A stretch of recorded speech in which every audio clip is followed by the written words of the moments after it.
Welcome to this episode of the Outsiders Podcast. If you're not following us yet, Facebook, Instagram, TikTok, we're out there. Probably saying something that gets us in trouble. Want to support the show? Head to outsidersstudios.com. You'll find membership options, merch, and more ways to stay connected to what we're building. Elect Exiles, Brett's podcast, solid theology, clear thinking, and worth your time. Branden's Substack drops twice a week, Mondays and Fridays. It's where he works out what doesn't always fit in an episode. We've got a lot in the pipeline. Stay tuned, and as always, thanks for listening. Welcome to Outsiders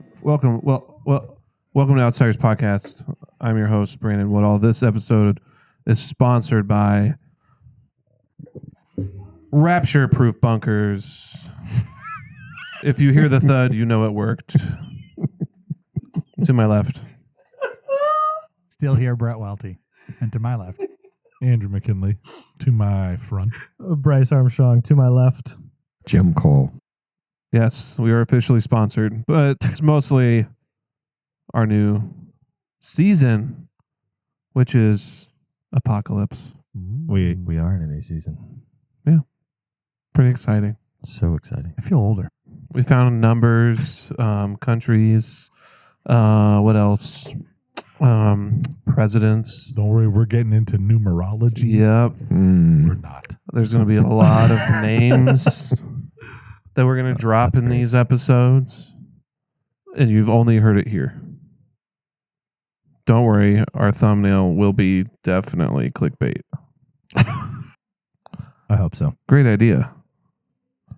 We get traffic to our channel that way. But welcome. It's been a while. Been a while. It's been 2 weeks. It's the It same hasn't. amount of time that it's always been. We Nothing see is each other different. Frequently. Yeah, we do. Everything is the same. We have a couple different angles, a couple different lights, maybe a different board. Hey, show us the new board. I am not moving that. No.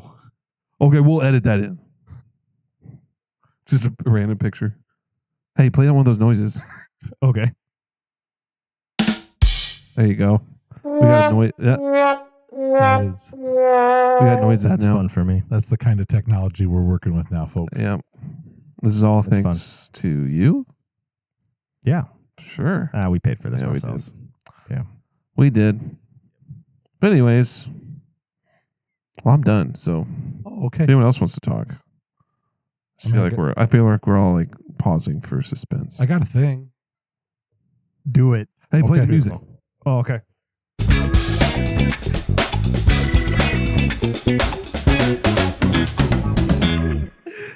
Sure, why not?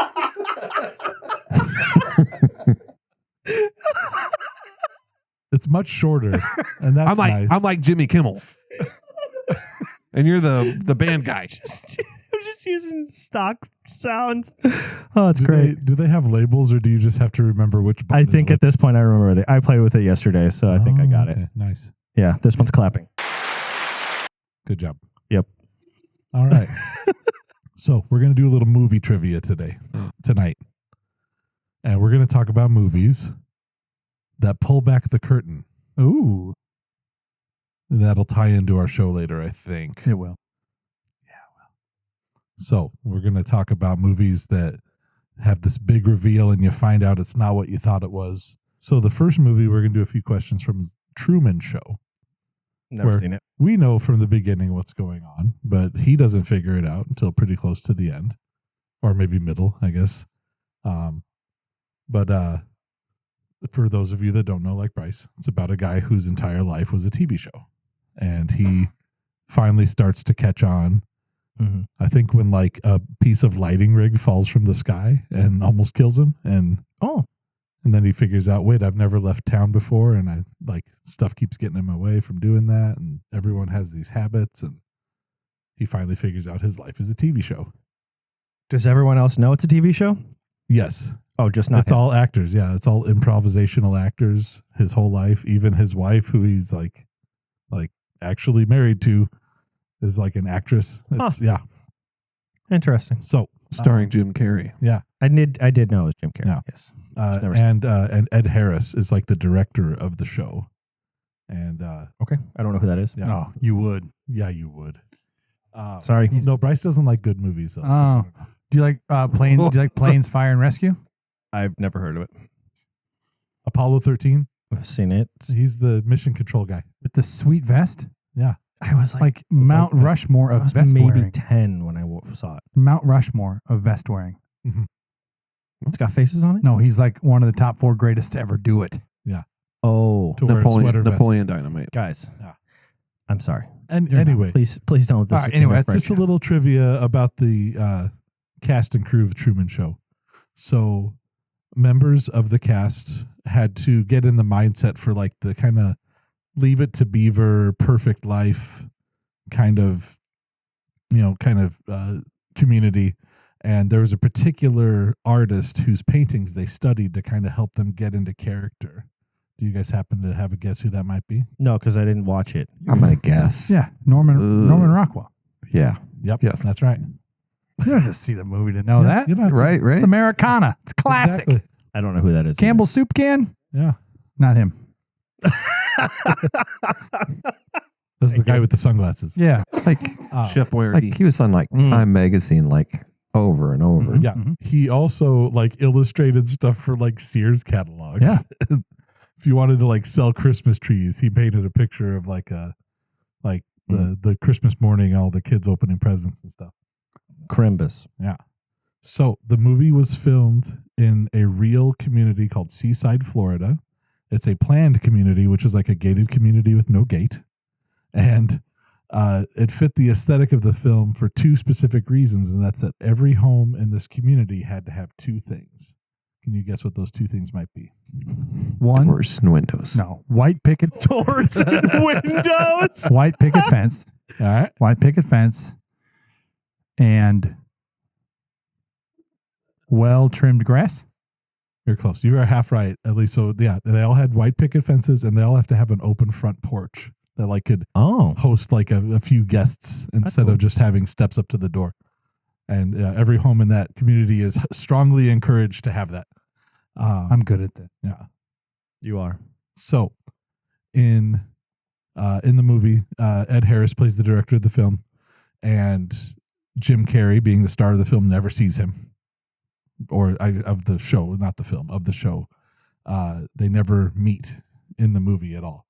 How many times did they meet on set while filming the actual movie? Twice. None. 0. 0. That's right. They were never actually on set together. How? It was a big feud. They didn't like each other. That is not true. They just literally, by the time they brought Ed Harris in, Jim Carrey had already filmed every scene he was in. Oh. Yeah. Because they That's never had to interact. So they were like, why have them both on at the same time if we could just get all this done? Huh. Yeah. How do you film stuff with the main character with no director? Anyway, that's weird. No, like he's the director of the show, not the director of the movie. And so like he's always in the control room. He's never in the set. Yeah, it's like, yeah, that makes sense actually. Okay. All right. He's not getting it. All right. And then Got it. I don't think you're getting it. This is more of a true or false one here. True. That there's an actual psychiatric condition named after the Truman Show. Probably, because why not? False. And we've had both answers. It is true. Yeah.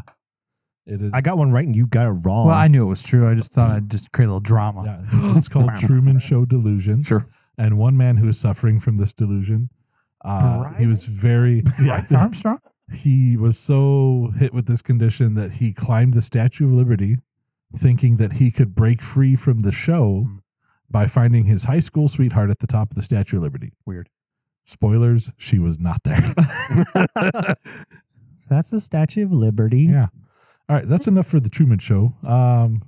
Have you guys all seen The Matrix? Oh, Oh, yeah. yes. Oh, yeah. All right. One of the greatest movies of all Yeah. time. All Well, right. right behind the Truman Show. Yes. So another one that kind of reveals a great conspiracy pretty early on in this case. So I think everyone would recognize the green waterfall cascading text of computer code. What were the characters of code made from? Made from? Mandarin. Like what kind of language was it? What were That's the a- letters? that's a real language? Oh, no. It's made from Oh, something yeah. real. Yeah. Klingon. No. Ooh, that's a good guess though. I thought it was ones and zeros. It's not ones and zeros. No, it's characters. Yeah. I'm gonna stick with Klingon All right. Any I other don't know. answers? or Mandarin. They took words from a Japanese cookbook and flipped them reverse. no way. Them. Yeah, they were flipped in reverse, That's awesome. and then just like separated out so there weren't any actual words. And then they dropped them down that green screen, and everyone knows that. That's cool. All right. Who was offered the role of Neo before Keanu Reeves? Oh, I did too. he's a big actor, right? Yeah. Is it like Tom Cruise? In popularity, yes. But it wasn't and not someone Matt like Damon? No, No. Brad Pitt. Will Smith. No way. That's right. He chose to do Wild Wild West instead. And he regrets Whoops. it. That's right. To day. this day, I wonder why. the second biggest mistake he ever made was Wild Wild West. I said there's probably What was the first one, Brett? Slapping a dude on on national television. Internet's forever. All right. So one of the main characters of the movie is Morpheus. He's named after a Greek god. What is What is Morpheus the Greek god of? I don't know, but I'm leaving that in. Okay, go for it. That's fine. Okay, Morpheus, Greek god of what? Changing. That would make sense for the etymology, but no. Dreams. Oh, That makes sense. I knew it was going to be something. You would think that it would be like metamorphosis, Morpheus. Yeah, I thought so too. But yeah, dreams. Huh. Yeah. All right. What color pill does Neo take in the first movie? it's red. No, blue. Green. It's blue or red. Yeah, it's blue or red. Those are the two choices, Yeah. but which one is it? Oh, It's the blue, right? no, I'm questioning everything. Yeah. It's the red pill. Yeah, I was right the first. Why'd you look at me like that? Because I'm red pilled, boy. He's still in the Matrix. Oh, This one's a little bit more, I guess, not as mainstream as the others, but it's Wizard of Oz. I don't know if you guys ever heard of that. Right. Which one? It's supposedly it's like the prequel to Wicked. Oh. wait. That's No, it's the sequel. Yeah, I know. Didn't they write a book after it came out? I think so, yeah. All right. So Wizard of Oz. Pretty much everyone has seen Wizard of Oz. Yes. Unless they're like 5 years old. Unfortunately. So it's not that good of a movie. one of the most notable pieces of clothing in the movie would be the ruby slippers, right? Mm-hmm. So in the book, written before the movie, I've They heard it weren't both ruby. ways. I've heard it both ways. Can't read. What color were they? They were emerald. I'm gonna go with silver. Silver shoes. It's Emerald City. Why did they change them to ruby? So they'd pop in Technicolor. Mhm. That's they wanted to show off the new technology. Yep. All right. So Jack Haley got the role of the Tin Man because Buddy Ebsen couldn't hang because of the he had a fatal reaction to what part of his costume? the paint. That's right. The Yeah. aluminum in the paint. Yeah. And bonus question on that. There's a scene where he cries oil and it comes leaking out. What was that oil made of? Oh, I don't know. Petroleum jelly. I'm guessing some chemical that burned his face. You would guess wrong. It was chocolate syrup. Oh. No, it was delicious, apparently. Oh. Yeah. With the aluminum paint. Yes, absolutely. Yeah. Together. Yeah. All right. Two questions left. So in the Emerald City, we see the horse of a different color keeps cycling through. Mm-hmm. They were actually just dyeing horses over and over in different colors and filming them. And then they transitioned the film from one shot to the other. What were Smart. they using to dye the horses? Acetone.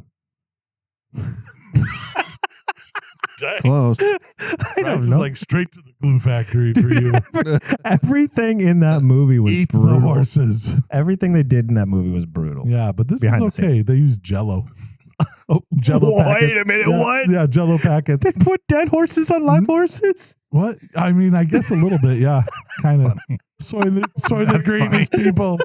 Yeah, yeah. They were using Jello of different various colors to just dye them, which people do that with human hair too a Sure. little bit. Yeah. So What I am just- learning is that Jello existed in the 1930s. Yeah, That I think surprises it's me. a lot older than That that. surprises me. I just think of like those off the wall 1940s like Good Housekeeping cookbooks where there's like this fun salad for your party, and it's like Jell-O with hot dogs and vegetables in it. That sounds horrible. Yeah, and it Like the looks 40s. it doesn't look better than it sounds. It looks awful. And That's it- gross. This is a Could be fun good. festive treat. All right, last question. The Cowardly Lion's costume looked pretty real, but what was it made out of? Cats. I think you're thinking of the movie Cats. Oh, sorry, my bad. I don't know. Pass. Real lions. That is fur. your only answer to this. So it was actually made out of lion pelts. And the thing weighed 90 pounds. Oh, Oh, man. So unnecessary. Wait, hold on. So technically I was right. Yes, you were right by Okay. saying cats. Yes. So I kind of shut up for a second when you said that. I was like, close. no. But yeah, 90 pounds. 90 pounds Brutal, dude. of lion pelt. That's why when he was singing, he was like, That was because he couldn't breathe. Not scripted? No. Okay. Checks out. That's all I got. I- Thank you for playing this evening. Back to you, Brandon. Thank you. I had nothing to give to that. Your one answer was pass. I fall in a certain genre of movie. You've never seen The Wizard of Oz, Brandon? I should have included something with kaiju in it. You've never seen Wizard of Oz? Oh, come on. You've seen Wicked. I was with you. I've seen it, but I don't know backstory stuff Oh, my goodness. because I don't care about that movie. Nor do I care about Wicked. I don't know if I know backstory on any movie. I just don't care. I care too much. That's all right. It's fine. Hey, hit the button. Okay. Which one? Thank you. Oh, that's perfect. Okay. Well, let's get into our topic. Ooh. We are starting the series on apocalypse. We're going to be walking through biblical narratives kind of that talk and speak of this, of God opening up the veil, kind of pulling the veil back a little bit and letting us humans see some things that he sees. So when we think of apocalypse, Hollywood has made it something sort of like a nuclear holocaust or a zombie apocalypse, The end of the world. the end of the world. But the Greek word apocalypsis, an unveiling or a pulling back of a curtain to see the reality from God's perspective. So it's a survival manual for a crisis, not a doomsday clock. We're seeing the end. So when we talk about Isaiah and Ezekiel and John, all of these prophets that were able to see something that was to come, that God would allow us to see it. And so let's get into this. So Isaiah 24, verses 1 through 6. Andrew, with your burly narrator voice, Yes. will you read it for me? Behold, the Lord will empty the earth and make it desolate, and he will twist its surface and scatter its inhabitants. And it shall be as with the people, so with the priest, as with the slave, so with his master, as with the maid, so with her mistress, as with the buyer, so with the seller, as with the lender, so with the borrower, as with the creditor, so with the debtor. The earth shall be utterly empty and utterly plundered, for the Lord has spoken this word. The earth mourns and withers, the world languishes and withers. The highest people of the earth languish. The earth lies polluted under its inhabitants, for they have transgressed the laws, violated the statutes, broken the everlasting covenant. Therefore, a curse devours the earth, and its inhabitants suffer for their guilt. Therefore, the inhabitants of the earth are scorched, and few men are left. So from this passage of scripture, we are seeing that God is revealing that there is some macro level planetary crisis that will eventually come to be. It's not just a localized geopolitical event. So the phrasing of windows above are opened in verse 18 deliberately mimics the Noahic flood in Genesis 7. So human systemic corruption has an environmental structural footprint that fractures the ground we walk on. So from the life application study notes, in verse 2, tracks the complete democratization of judgment. So same for the priest as the people, slave as the master. Social equity, status, and wealth provide zero padding when the core structures fail. And so when a society's core fails, ordinary words fall apart. It literally feels like the earth is twisting under your feet. So, apocalypse. Yes, there it is. We are being shown something to come. Should it cause dread in us? Maybe if we're not in Christ, since we have a bigger picture of what's to come and where we're at now. But let's put ourselves back into, say, the Israelites' shoes. How, like, what would be our natural reaction? What's people's natural reaction to these cosmic destruction and reorder? Usually panic or anxiety or trying to find answers that maybe we shouldn't be looking for. So tell me, brother. It's no different today than it was back then.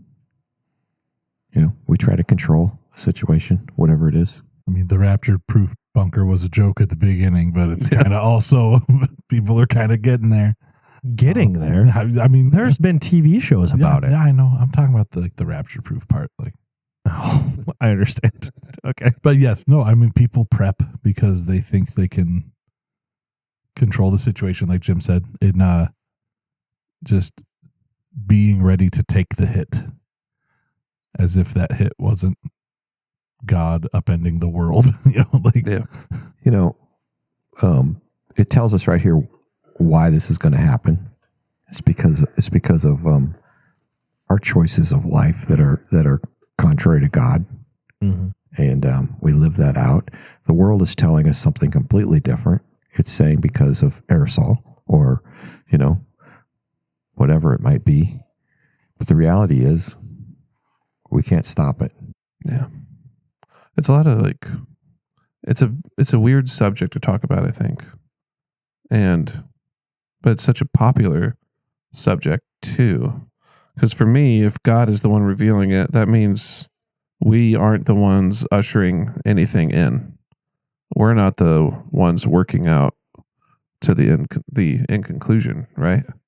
But there's groups that would say if I do these things, it speeds up apocalypse. It speeds up what's to come. But I was wrestling with that the other day, thinking about these notes and this subject. I don't think we have no control over anything. Our hand it has nothing to do with us at all. This is all in God's timing. Yeah, it's talked about a lot. Maybe not directly in this context, but you think about the Patriots selling the generators and the pre-packed food and the everything to, what do they call them now? Preppers. Is that the term? Yeah. Right. And that kind of stuff. And then, but also then what's really hitting TV a lot right now is buy gold, because gold does this and gold does that. Really, when the economy fails, take your piece of gold and try to buy some bread with it. Right? It's going to be useless. Yeah. It's interesting that that what you just said is true. God's timing is the when it will happen, but it's very clearly tied with apostasy. It's tied with sin. It's tied with our movement away from God and towards what we want. And what I wonder when we walk through this topic is just to see how it progresses. Mm-hmm. So you've got apocalypse. You've got another phrase that's in the minor prophets a lot, the day of the Lord. Mm-hmm. Yeah, and I think all of these things speak to the same event. And I think the Jews would have thought it was something else. I think a lot of them saw a mini apocalypse in in the exile, which we'll look at next week next time when we're together, when we look at Ezekiel. But here we see Isaiah.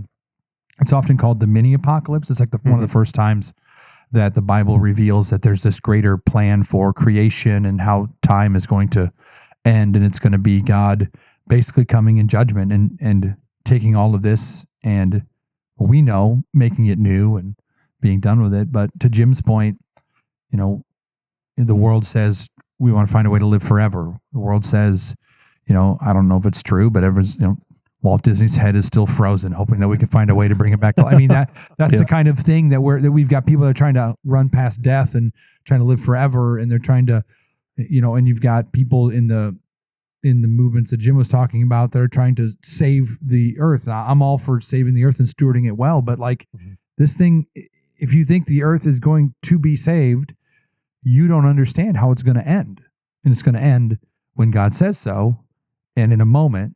He's going to wipe this all away, and he's going to put something new here, and it's going to be eternal. So, yeah, cut your plastic before you throw it away, so you don't kill a dolphin. But at the same time, know that if you're hoping to save the world, the only person that's going to save the world is God Himself.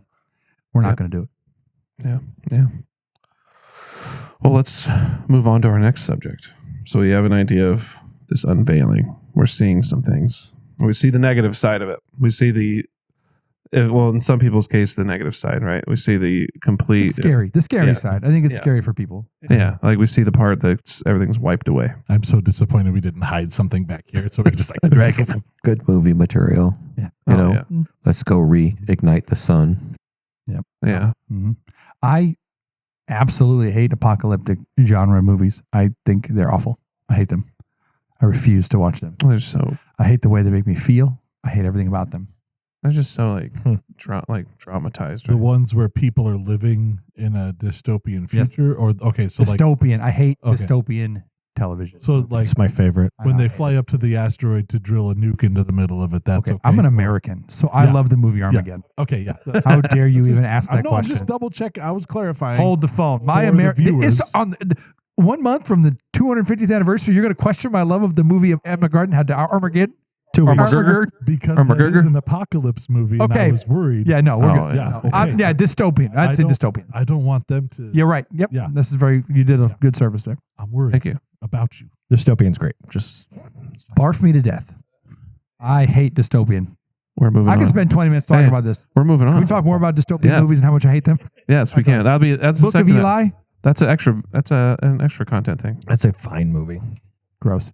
It's fine. Hey, what's your favorite dystopian movie? Hunger Games. I hate it. Go ahead. I was going to say that to whatever you say. No matter what I say. See, speaking of Hunger Games, Isaiah 25. Can you read that? It's as good a transition as any. That's great. Who's reading it? Me? Yeah, okay. You're the reader. It ain't me. All right. Verses 6-8. On this mountain, the Lord of hosts will make for all peoples a feast of rich food, a feast of well-aged wine, of rich food full of marrow, of aged wine well refined. And he will swallow up on this mountain the covering that is cast over all peoples, the veil that is spread over all nations. He will swallow up death forever, and the Lord God will wipe away tears from all faces, and the reproach of his people he will take away from all the earth, for the Lord has spoken. So we have apocalypse. We have the complete and utter annihilation of the world, of the universe, the heavens, and the earth. But then God promises for those who are in Him, there is a feast to be had. Armageddon. Sorry, Armageddon. And so this banquet is anchored on Mount Zion, but the guest list is radically universal. It's for all peoples, breaking through every exclusive boundary. So in ancient culture, the Canaanite mythology, Mot, the god of death, was a monster that swallowed the living. Isaiah executes a massive rhetorical twist. Yahweh is the one who will swallow up death itself. Death will be no more for those who are in Christ. And so we should be focusing on the covering or the veil, the heavenly blanket of the heavy blanket of grief and mourning being ripped off the nations. And so the final destination of human history isn't a smoking radioactive wasteland. It's an incredible banquet where the ultimate enemy is completely off the menu. And so we see that everything is wiped away and put in its place. And in the return, it's feasting, it's glory with the Lord. That's something we can look forward to instead of okay, what about the survivors of the apocalypse? There's no one's there. There won't be a dystopian period. No, not at all. I think that's why I like dystopian movies, because they're not real. There's no way they could be real. So why not? I will concede 40% of your point. I would say that they can't be real after the true apocalypse, but I think they could still happen on a geopolitical level before that. Yeah. Oh, sure. But what do we do? Like, as Christians, as believers, we can look forward to like complete and utter peace. We can look forward to like, hey, there is going to be a moment in time in history that, yes, it will seem wild. Like the things that we will see, it's going to be crazy. I mean, people have been saying that for ever now. It's like, oh, I can't believe it. We're living in the end times right now. We're living in the end times right now. Like, we could be. Who knows? But we are seeing wild things today. So, but people have been saying we've been seeing wild things for ever. At least since the 80s. At least. Or the 40. or right after Christ died and was resurrected. Yeah. Yeah. We've been living like the actual 40s. Yeah. Not Sorry. The 1940s. Sorry. Oh.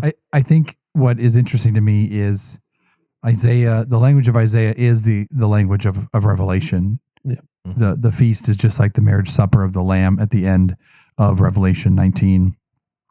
And so the Bible is just pretty consistently from the beginning saying this is what is coming. It's a banquet. It's a moment of feasting and joy, and it's going to, death. Where is your sting? There's nothing left, and for that, and the tears are wiped away, which is again is a direct quote. I mean, Revelation pulls the same language, and all the people. Isaiah is really provocative in that it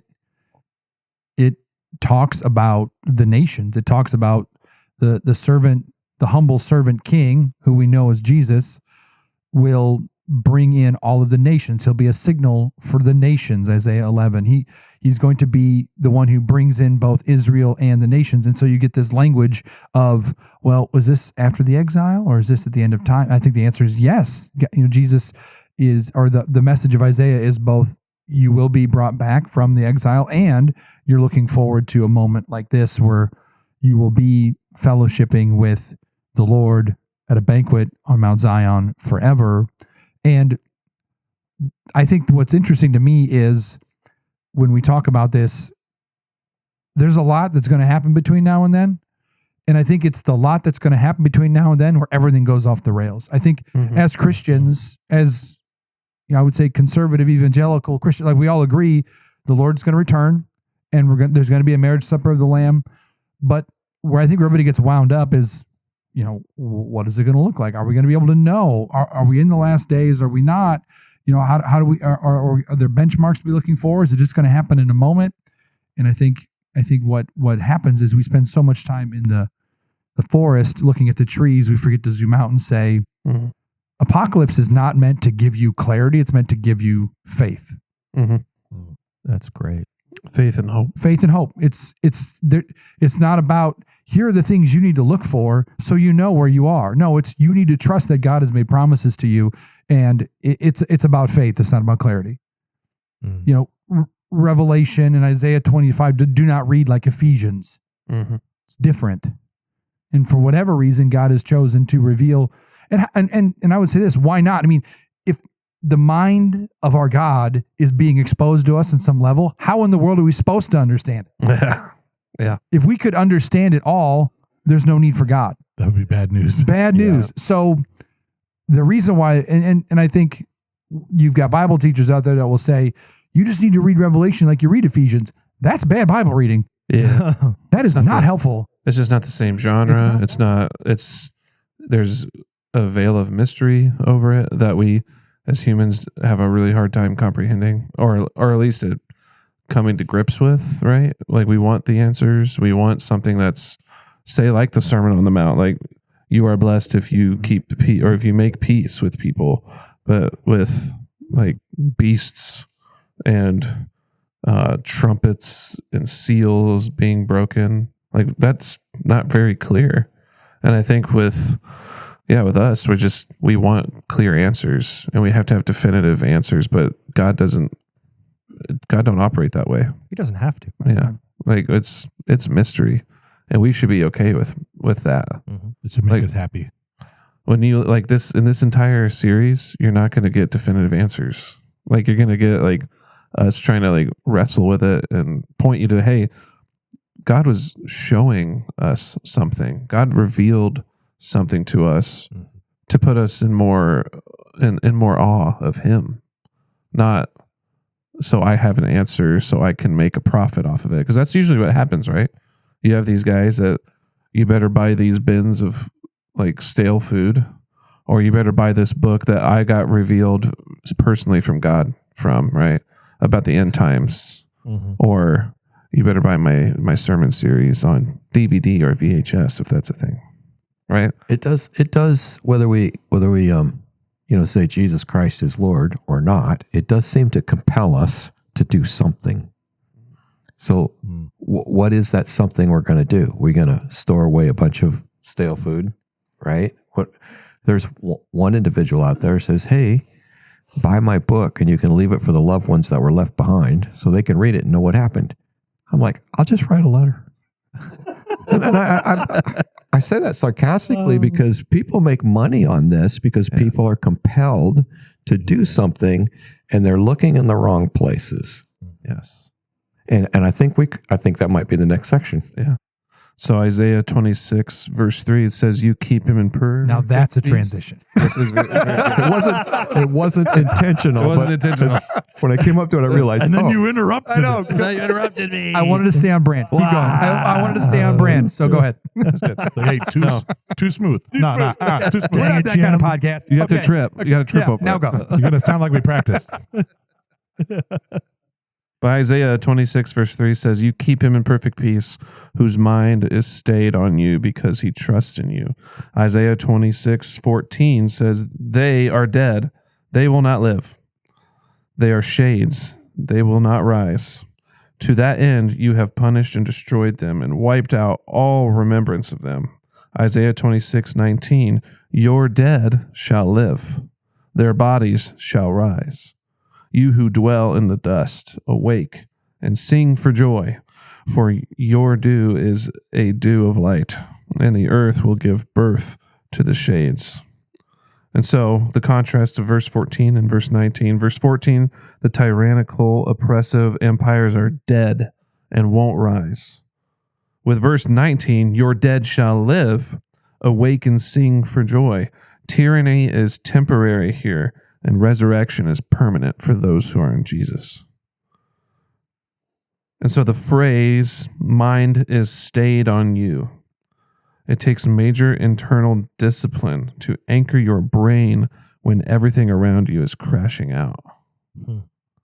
It takes so much, like, man, this last couple of weeks, I felt like I crashed out this weekend. Just losing my mind over things that are so silly now in retrospect, you know? But I kept hearing that I'd be listening to like sermons, or I'd listen to like a song would come up, and it was always persevere, push through. And so I was like, well, God, what are you trying to tell me? And then, so I'm like, persevere and push through. That can't be I am here with you. Probably wrong. Don't anchor yourself to the past. Look here and look forward. And so when our minds shift to, God, I don't know what's going on. I don't understand why the world's falling apart, but I trust you. And I know that you are true. And I know that you're holding all things together. And so I'm going to look that way. And then it seems that the noise it gets a little lower. The volume goes down. And so keep your mind on Christ. Look to him when you feel like you don't know what to do, when you feel like you're seeing all these things happen in the world. It's not the world that you thought it was going to be. Depend on him, because he's the world that you want to be like. That's the world you want to go towards, is a life and eternity with him. And then Apocalypse really is just a message of hope, a message that points us to him. And we know that we can trust him faithfully when everything crashes out. So yeah, you don't survive a cultural and personal storm by doom scrolling the chaos. You survive it by keeping a mind dependent on the keeper of peace. And so apocalyptic literature exists to comfort the hurting and shake up the comfortable. I really like that sentence when you wrote it, because I think we err on one side or the other, and we don't realize it really is for both. If we're comfortable with, oh, I'll get to it, or there's nothing to worry about, or it's all going to work out in the end, that kind of false optimism for those who are not in Christ is deadly. And we need language like this to remind you, oh no, like things are coming. This injustice in the world will not last forever. This everything that you look and you blame God for, oh unbeliever, when you say things like, I could never follow a God who would allow this or that to happen, all accounts are going to be settled. All judgment is coming, and he will right every wrong, and he will make everything right. And then what comes is a banquet and a feast for those who held fast to Christ. It's so interesting. Like if you go back up to verse 14 of Isaiah 26, just the last part of the sentence, and wiped away from all remembrance, all evil, all wickedness, and all the evil and wicked people. No one's going to remember them, because they're going to be punished. They're going to be put away. And that's so interesting. It's like, even like when we'll be in heaven, we're not going to remember that, because we're going to be so focused on God, on the most important thing. Mm-hmm. It's a moot point by then. Yeah. Jesus kind of picks up on this language in that to die to self is to live, right? Yeah. And so in this, the way it reads, it kind of sounds muddy, but he's kind of pointing at the things that we think are going to probably survive, the powerful, the nations, all that kind of stuff, and they're just not. But it's those who have died to self, those who are dead in Christ. Where here he says, he used the term, instead of calling out God or Christ, he uses the term you. So it gets kind of hard to read. Mm-hmm. But your dead will rise. So what does the season of apocalypse look like for us? And so next time we're going to be moving from Isaiah, which is straight into the rock of the bottom of the Babylonian exile with Ezekiel. We're moving into the exile. And so a guy sitting in a refugee camp sees a wild, surreal, cosmic chariot, proving God isn't trapped by any kind of building, but moves through the wreckage of history with his people, and will stand in a valley of dry bones to see how God breathes life into dead nations. And so we will journey through the terrifying beast empires of Daniel. And then the moment Jesus uses this exact prophetic grammar to warn about the literal collapse of his generation's religious and political world, all accumulating in a ground level deconstruction of the revelation of John to show how a first century church survived the iron fist of Rome. And so if your world feels a little shaken right now, good. Yes, you're exactly who these books were written for. Stop looking at the chaos and look at what's being unveiled, and keep your mind stayed on perfect peace. So what my goal through Apocalypse is that we point you back to hope in Jesus, and less on the outside noise and chaos. Chaos and suffering and evil and injustice, they are just a permanent, well, they're not permanent, but they are temporary pain to the final end of feasting with the Lord. So hopefully we have a little bit of hope, a little bit more hope. We've got a roadmap. So pretty pumped. Anything we need to plug? No. Feeling Not good? yet. Not yet. Not yet. We're working towards it. Mhm. But yeah, go to our website. There's a special coupon code for Rapture Proof Bunkers. Behind the paywall. Behind the paywall. The trick is that the top is made of lead, Yes. which is soul proof. Yes. I think it's like a Superman thing, right? Yeah. Yeah, definitely. We're also generating some content for those of you who are part of our email list. And if you'd like to be a part of that, go to outsiderstudios.com and join there. We're going to free. Yep, we're going to be giving away some Bible studies, some reading plans, some things like that. So keep your eye out for that. That should be coming soon. Brett made something real dope. Yeah, but I don't know how to make it work. So We're going to figure it out. Yes, we will. So it's coming, but smarter people than I need to be involved. Soon. Soon? Much like Jesus' return, you will not see it coming. Until it hits your inbox. The dark of night in your inbox at 3 a.m. You will have a sweet baby. What? Bible study. Let me finish my sentences. Oh. A real long pause. It was wow. for dramatic effect. Okay, I'm good. That's a baby. No, see, you're missing it. See, I know, you're not getting the whole picture. Much like the apocalypse. People don't get the whole picture. Yeah. You get moving too quick. Slow down. We see through a veil. I'm just vamping because I think Andrew is freaking out over here because he can't get to the benediction. It's on my phone. Yeah, it's on my computer. I'm trying to help.